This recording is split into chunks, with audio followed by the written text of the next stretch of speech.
ഐവ silks, Kasaragod, Kanhangad, Mangalore. ലോകകപ്പ് ക്രിക്കറ്റിലെ കഴിഞ്ഞ ഏതാനും മത്സരങ്ങളിൽ MS ധോണിയുടെ മെല്ലെപ്പോക്കിനെതിരെ വലിയ വിമർശനങ്ങളാണ് ഉയരുന്നത്.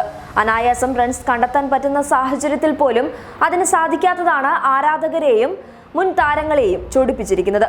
ഇംഗ്ലണ്ടിനെതിരായ മത്സരത്തിലെ MS ധോണിയുടെ തുഴച്ചിലാണ് ഏറെ ചർച്ചയായത്. 31 റൺസിന്റെ തോൽവിയാണ് ഇന്ത്യ ഏറ്റുവാങ്ങിയത്. ലോകകപ്പിലെ ഇന്ത്യയുടെ ആദ്യ തോൽവിയും ഇത് തന്നെയായിരുന്നു. എന്നാൽ വിമർശകരാരും ശ്രദ്ധിക്കാതെ പോയ ഒരു കാര്യമുണ്ട്. എത്രത്തോളം വേദന സഹിച്ചാണ് MS ധോണി ക്രീസിൽ ഉറച്ചു നിന്നു എന്നുള്ളത്. ഇതാണിപ്പോൾ സമൂഹ മാധ്യമങ്ങളിൽ ചർച്ചയായിരിക്കുന്നതും.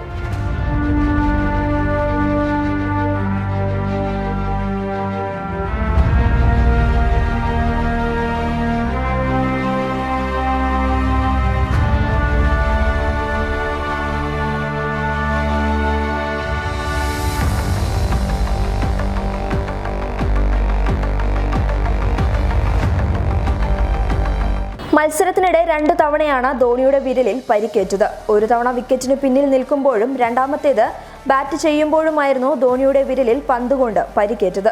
അസഹനീയമായ വേദനയുണ്ടായിട്ടും ധോണി ക്രീസിൽ ഉറച്ചു നിന്നു. ഒടുവിലിതാ വിമർശകർക്കുള്ള മറുപടി പോലെ വിരലിൽ നിന്ന് വലിച്ചെടുത്ത രക്തം തുപ്പിക്കളയുന്ന ധോണിയുടെ ചിത്രം പുറത്തു വന്നിരിക്കുകയാണ്.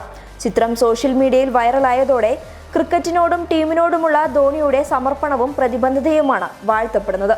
News desk public Kerala.